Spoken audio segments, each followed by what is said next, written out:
Cuando me convertí al catolicismo hace 20 años dije que quería ser como los primeros cristianos. Vi que había todas estas iglesias, todas estas denominaciones. Intenté leer la Biblia. Dije, ya sabes, solo quiero ser como los primeros cristianos. Y así, hubo un padre de la iglesia en particular que se destacó para mí en leer sus escritos que me impulsaron a unirme a la fe católica. Y de eso es de lo que quiero hablar hoy. Así que bienvenidos al podcast del Concilio de Trento. Soy su anfitrión, el orador y apologista de respuestas católicas, Trent Horn. Antes de llegar a nuestro padre de la iglesia hoy, estoy muy emocionado de compartir con ustedes. Solo un recordatorio. Si desea apoyar nuestro podcast para ayudarlo a crecer, asegúrese de visitar trenthornpodcast.com. Además de apoyar el podcast, obtienes acceso a contenido adicional, obtienes adelantos de los próximos proyectos, videos y debates, puedes acceder a nuestra serie de estudio del Catecismo, tiene 18 horas de duración, nuestra serie de estudio del Nuevo Testamento tiene 18 horas de duración. Mire todo eso en trenthornpodcast.com, y puede votar sobre temas futuros, enviar preguntas o abrir episodios de correo, todo tipo de cosas divertidas. Compruébalo en trenthornpodcast.com. Muy bien, ahora vamos con el padre de la Iglesia Misterio, y esta persona sería Ignacio de Antioquía. Así que San Ignacio de Antioquía era el obispo de Antioquía, una ciudad en lo que entonces se llamaba Asia Menor, ahora sería la actual Turquía. Y Antioquía fue interesante en el libro de Hechos, creo que es Hechos capítulo 11, dice, en la ciudad de Antioquía, ahí es donde los seguidores del camino, los seguidores de Jesucristo, fueron llamados cristianos por primera vez.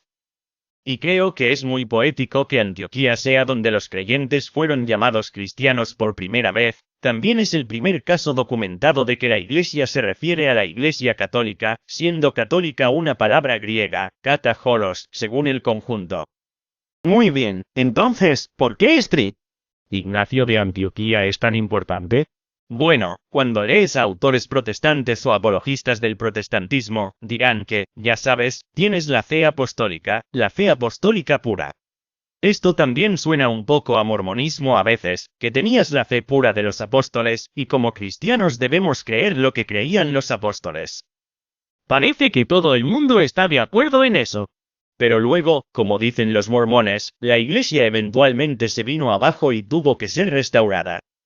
Puede que los protestantes no quieran usar este lenguaje, pero dirán que la iglesia perdió el rumbo y aceptó las doctrinas humanas, las tradiciones de los hombres, en lugar de las enseñanzas de los apóstoles. Pondrán esta fecha en muchos lugares diferentes, muchos escritores protestantes la pondrán en la época de Constantino en el siglo IV.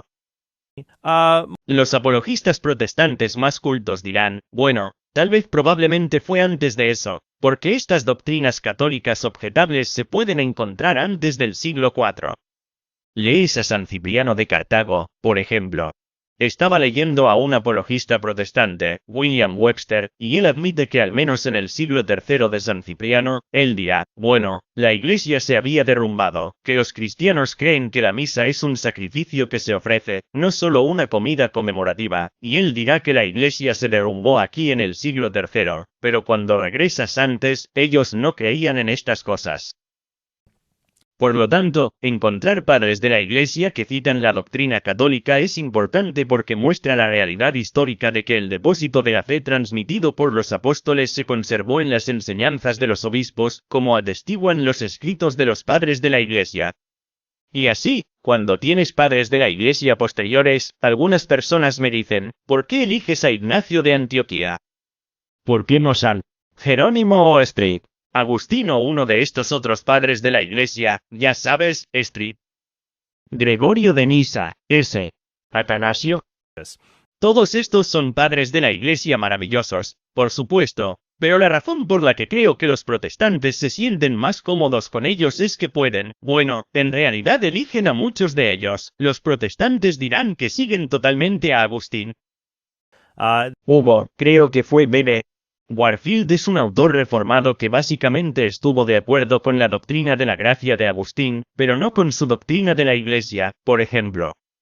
Entonces dirán que estos autores posteriores han abrazado estas tradiciones defectuosas creadas por el hombre que han surgido con el tiempo. Sabes, están entrando en escena 200, 300, tal vez 400 años después de Cristo, pero cuando tienes a los primeros padres de la Iglesia que dieron testimonio de doctrinas claramente católicas, entonces se vuelve mucho más difícil decir que estas doctrinas son simplemente las tradiciones de los hombres y no realmente lo que enseñaron los apóstoles, porque ahora nos estamos acercando mucho más. Así que San Ignacio de Antioquía murió alrededor del año 107, tal vez hasta el año 110, pero estuvo activo en el primer siglo. Su muerte está registrada a principios del segundo siglo, así que eso es solo unos 70 u 80 años después de la muerte de Cristo. Mantuvo correspondencia con San Policarpo, quien a su vez era discípulo de San Juan. Así que San Ignacio de Antioquía pertenece a lo que llamamos los padres apostólicos de la Iglesia. Entonces tienes a los padres de la Iglesia, luego tienes un subconjunto de ellos que forman este puente entre la Iglesia patrística, la Iglesia primitiva y la época de los apóstoles, y por eso los llamamos los padres apostólicos. Y San Ignacio de Antioquía es uno de los más famosos. Cuando lees lo que escribe, encuentras una versión del cristianismo con la que muchos eruditos protestantes, especialmente los eruditos protestantes más liberales, no se sienten cómodos, porque muchos de ellos habían argumentado que la primera forma de cristianismo era muy democrática, ya sabes, como un grupo de cristianos que estudiaban las escrituras juntos, no había una iglesia jerárquica con una estructura autoritaria, era más democrática, es lo que dirían, no jerárquica. Pero eso contradice completamente lo que Street nos lo cuenta Ignacio de Antioquía. Dice que una iglesia cristiana auténtica, la Iglesia Católica, es conocida por su jerarquía. En Street, en la carta de Ignacio a los Tralianos, dice, es necesario, pues, que, como de hecho lo hacéis, sin el obispo no hagáis nada, sino que también estéis sujetos al presbiterio, o a los ancianos. De ahí viene la palabra sacerdote, la palabra anciano, presbiterio. En cuanto al apóstol de Jesucristo, que es nuestra esperanza, en quien, si vivimos, al fin seremos hallados, conviene también que los diáconos, como ministros de los misterios de Jesucristo, agraden a todos en todo respecto. Así, en el Nuevo Testamento, los oficios de obispo, presbítero y diácono son algo intercambiables. Se pueden usar para describir diferentes cargos que ocupan las personas. Para cuando llegas a principios del siglo II, Street, Ignacio es muy claro en que estos tres oficios son distintos, y que tienes comunidades cristianas que pueden tener muchos ancianos, pero tienen un obispo. Habla al obispo de manera singular, teniendo autoridad para presidir a los cristianos.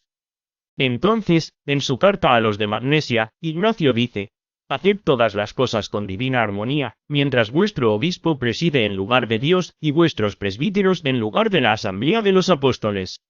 Así que estas son palabras muy elevadas aquí que hablan de una doctrina como la sucesión apostólica. En la carta a los habitantes de Filadelfia, habla de cómo. Mirad, pues, de tener una sola Eucaristía, porque hay una sola carne de nuestro Señor Jesucristo, y una sola copa para manifestar la unidad de su sangre. Así que San Ignacio está diciendo que hay una Eucaristía. Puede haber mucha gente que esté celebrando la Eucaristía, pero para que sea auténtica, tiene que hacerse en unión con el obispo de la iglesia donde estás. Y es importante asegurarse de tener la Eucaristía correcta, porque hay herejes que tienen una Eucaristía falsa. Y San Ignacio habla de estos herejes en su carta a los samirnianos. Él dice que los herejes no confiesan que la Eucaristía es la carne de nuestro Salvador Jesucristo, que sufrió por nuestros pecados, y que el Padre de su bondad resucitó. Así que tienes un testimonio muy fuerte para un obispo que tendría autoridad dada por Dios, esta importante estructura jerárquica de autoridad en la Iglesia, de que la Eucaristía es la presencia real de Cristo que los herejes niegan cuando dicen que no es la carne y la sangre de Jesús. Así que no es de extrañar que durante la Reforma protestante y después, muchos protestantes pusieran en duda las cartas de Ignacio. Nunca los he visto hacer esto a ningún otro padre de la Iglesia en conjunto. Pueden disputar si algunos escritos de algunos padres son auténticos. Pero la historia ha demostrado que existen diferentes formas o variantes o recensiones, como se les llama, de las cartas de San Pablo. Ignacio de Antioquía. Y así, cuando los protestantes y otros eruditos se dieron cuenta de que algunas de estas cartas no son auténticas, son falsificaciones, están escritas en el siglo III del IV. Usan este hecho para tratar de poner en duda todas las cartas de Street. Ignacio de Antioquía, diciendo que todos ellos fueron forjados en algún momento del siglo IV, y estos no podrían ser el testimonio auténtico de un cristiano de principios del siglo II, porque está hablando de ideas claramente católicas que no aparecieron hasta siglos después, cuando la Iglesia se desmoronó. Ahora, por supuesto, si la Iglesia católica es la Iglesia que Cristo estableció, esperaría que alguien como Street. Ignacio de Antioquía escribió en el año 107 para dar testimonio de estas doctrinas claramente católicas. Así que hay gente como Juan Calvino que dice que cuando los católicos citan a Ignacio, es lo que pretenden hacer con Ignacio. No son auténticamente los escritos de Street. Ignacio. Philip Schaff, que es un erudito del siglo XIX, muy crítico con la Iglesia católica, dijo que toda la historia de Ignacio es más legendaria que real, y sus escritos están sujetos a graves sospechas de interpolación fraudulenta. Schaff no dijo que todos fueran completamente fraudulentos, lo dejó en manos del lector, pero quería poner en duda decir, bueno, realmente no podemos estar seguros de que ninguno de estos escritos sean los escritos de, digamos, Ignacio de Antioquía. Aunque la erudición ha cambiado desde entonces, y ahora esta es una visión marginal que en realidad solo sostienen hoy los fundamentalistas protestantes. Un ejemplo de esto sería el sitio web bible.ca. Este es un argumento fundamentalista clásico contra el catolicismo, y aquí están sus argumentos contra las cartas de Ignacio. Dicen que sí, hay algunas cartas de Ignacio, las más largas escritas en griego, que son fraudulentas. También hay otra recensión, más cortas que están escritas en siríaco. Estamos hablando de la recensión media. No voy a utilizar demasiados términos, no quiero confundir a nadie, pero hay un conjunto de cartas, las 7 cartas de Ignacio, que hoy en día casi todos los eruditos admiten que son auténticas, pero ese no siempre fue el caso en la historia cristiana. En el siglo XIX, hubo mucha controversia sobre estas cartas, por lo que algunos elementos marginales hoy en día conservan esta controversia, como bible.ca. Entonces escriben, sentimos que no es coincidencia que la primera referencia histórica a la Iglesia como Iglesia católica esté contenida dentro de una de las 7 cartas genuinas de Ignacio. Creemos que es prueba suficiente para rechazar todas sus falsificaciones. Así que el argumento en este sitio web, cuando lo lees todo, es básicamente que estas letras suenan tan católicas que no pueden ser legítimas y tienen que ser falsificaciones. El sitio web continúa diciendo, el poder del obispo en estas cartas también es absoluto. Este tipo de declaraciones allanaron el camino para la infalibilidad papal. También quitó los mandatos de bautizar y servir la comunión de las manos del cristiano común, y se los dio como única autoridad al obispo. Esto nuevamente es extraño al Nuevo Testamento, donde no había distinción entre clérigos o laicos. Así que esta controversia continuó hasta finales del siglo XIX, pero irónicamente fueron los eruditos bíblicos protestantes que investigaron las cartas ignacianas que demostraron que estas 7 en la recensión intermedia son de hecho auténticas. Este es un texto de Jaroslav Pelikan, un historiador eclesiástico de renombre mundial. Creo que era luterano y luego se convirtió a la ortodoxia oriental, pero esto es lo que escribe. Fue la erudición histórica protestante la que reivindicó la autenticidad de las 7 epístolas. Theodor Sand, un luterano ortodoxo, publicó su defensa en 1873, y de 1885 a 1889, Joseph Lightfoot, para entonces obispo anglicano de Durham, escribió el análisis definitivo de la evidencia junto con una historia detallada de la investigación. Pero todavía hay gente hoy, y no solo protestantes, que afirman que las cartas ignacianas son falsificaciones. Algunos ateos dicen que los escritos de Ignacio acerca de cómo Jesús es verdaderamente hombre y verdaderamente Dios provienen de un período posterior del desarrollo teológico cristiano, y que estas creencias no son tan tempranas. Y por supuesto tienes gente como los testigos de Jehová y otros que se abarazarán sobre eso para tratar de desacreditar a Ignacio, que es otro testigo de la deidad de Cristo. En su carta a los Efesios habla de cómo debe ser siempre para gloria perdurable e inmutable, siendo unidos y elegidos por la verdadera pasión por la voluntad del Padre, y Jesucristo nuestro Dios, felicidad abundante por Jesucristo y su gracia inmaculada. Así que Ignacio aquí habla de Jesús como Theos, como Dios. Pero, ¿cómo intentan argumentar que las cartas son falsificaciones?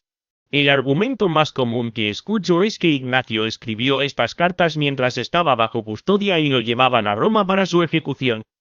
Y entonces es interesante aquí, en realidad, él escribe estas cartas a un grupo de iglesias en Asia Menor, y las exhorta, las amonesta, cosas que no están haciendo bien, les aconseja que sigan a su obispo, les da estas instrucciones.